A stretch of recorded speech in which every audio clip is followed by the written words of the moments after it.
ka na naman. Sabi mo maaga uwi, naka 3 dots lang sa chat, pero di ka naman nagpaparamdam. Ikaw ba'y napapagod lang o meron na akong kalaban? Tumatakbo na naman tong isip kong walang kapaguran.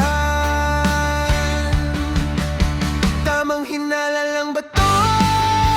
O tama na tong hinala ko? Bawat liko ng oras sa'yo pa rin tumatama. Tamang hinala lang ba to?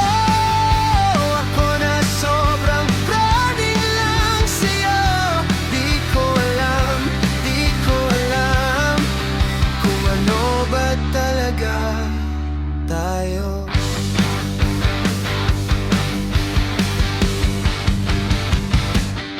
May